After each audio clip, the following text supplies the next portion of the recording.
thank you so much. Firstly, thank you so very much for having me and for this opportunity. So my name is Sara Paz. I'm the Chief Marketing Officer of EMBED. EMBED is a business software solutions company that provides business software solutions for the entertainment, for the family entertainment center, and also for the amusement industry. And so it's really, exciting to be here today to talk to you because we have offices all over the world with the United States, Singapore, Perth, Sydney, and Australia. And then we also have a Dubai office. And as just mentioned a moment ago when we were having a chat, at the beginning of the year in February when we attended the Saudi show, we left incredibly excited by the prospect of that market and what's going to happen in amusement and family entertainment. That's great. So tell us what drove you to choose this career? Marketing. Yeah. When I was thinking about that, what I was just fundamentally thinking was when it comes to marketing, it's not my profession. It is my jam. It is my obsession, if you will. And it's one of these things where I just kind of followed my curiosity. I had always been interested in engineering and also in technology, and I love technology. And it wasn't until I was at Nokia that I joined Nokia in e-business and CRM, and then when they put me into the marketing organization and I was managing the games and music and multimedia and entertainment products, that just like the lights came on, and I discovered that I absolutely loved marketing, meaning the fact that it is an abstract science, right? It's a combination of sociology and philosophy. And it's making something out of nothing. I mean, it is absolutely a fascinating area to work in.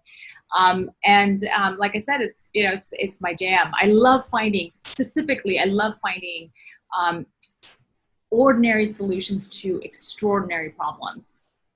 That is so fascinating. So I'm sure you've had a lot of proud moments in your career. Do you mind sharing one with us? Oh, of course. And I think actually the most recent and is the one that I'm the most proud of is having joined EMBED and architecting the marketing function at EMBED. Literally joining and having it be a complete clean slate and identifying what was our marketing strategy going to be, how we were going to position the company, what would our values be, what's our manifesto, and from that identifying what would be the go-to-market strategies that we have for the globe, right? What's the central versus what would be the North America, the EMEA, and the APAC, and then hiring the team to make that happen. And as recent as Amusement Expo, we were given an award for the best booth design.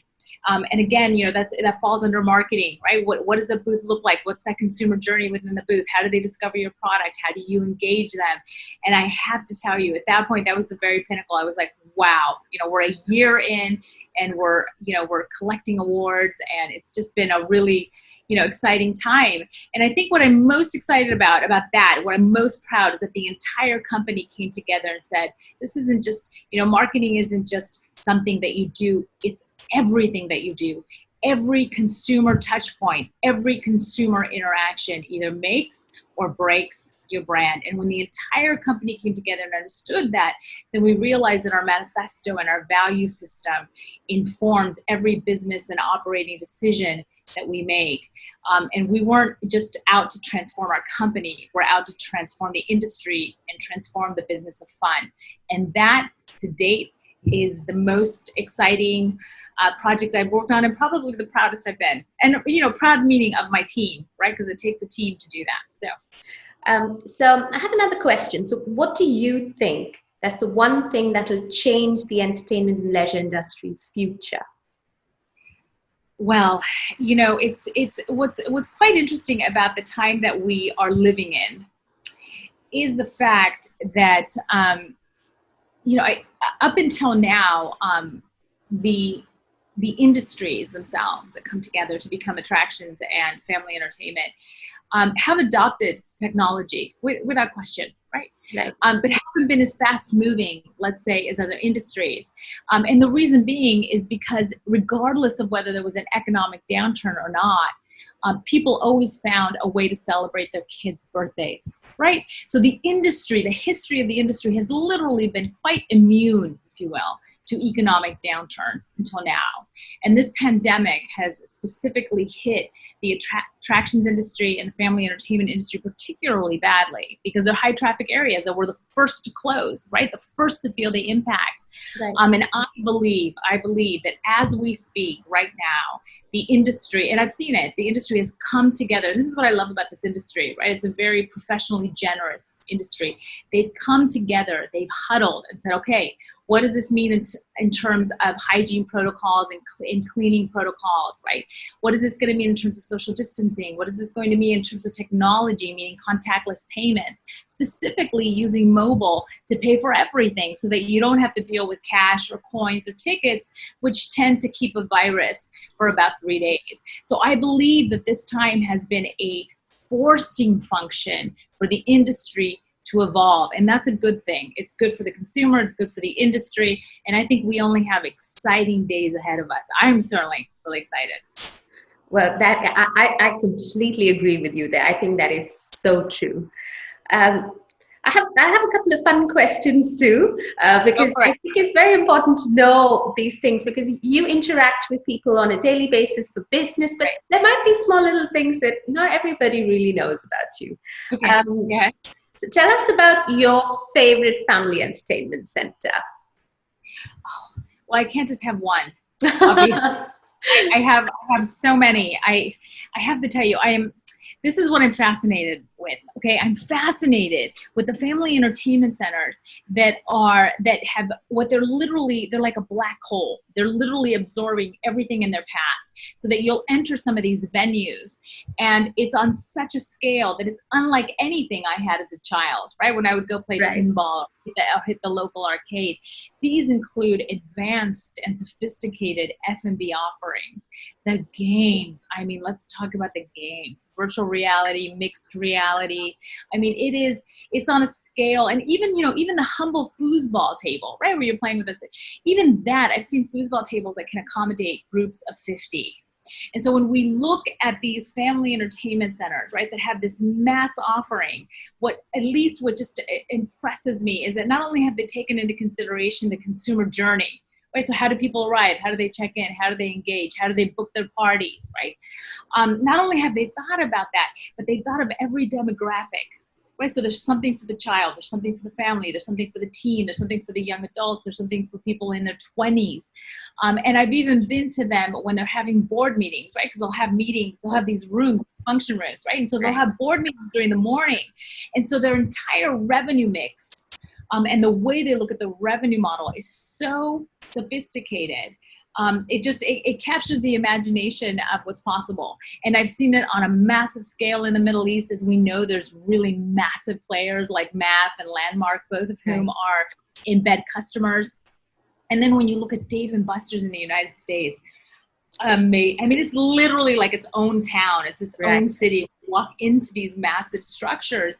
And it's really, I have to tell you, it's incredibly, incredibly excited to have partners who are like that, who are so forward thinking and have that shared commitment to driving the evolution of this industry, because it's only going to get better and better. That is so true. So are you reading a book? If you are, what's the book you're reading? I have so many books going on at the same time. I'm hopeless. Okay, I have so many books going on at the same time. I have so many podcasts going on at the same time. And usually, honestly, if you were to just look at my taste in the consumption of information, I'm highly curious, intellectually curious.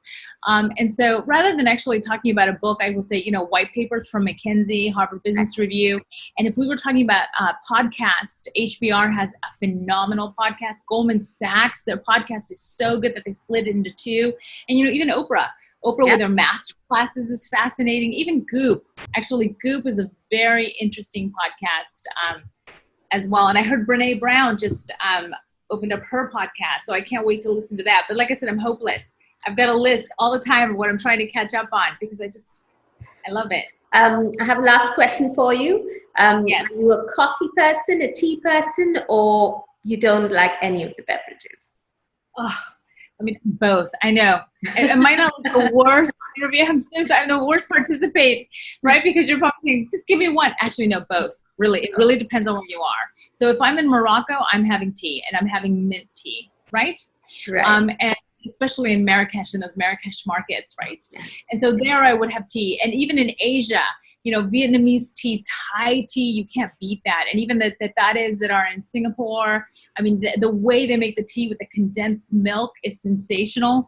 And at the same time, I'll tell you, I am a coffee snob. I Oh, love coffee, right? And I always tell people, if you haven't had a flat white in Australia, you haven't lived, because Australians, they know how to make, I mean, just beautiful, beautiful coffee. Of course, obviously the Italians as well. So both, actually, it really just depends on where I am. well, that's about the questions I have for you, Sarah. Thank you so much for spending this time with us. It was such a pleasure talking to you.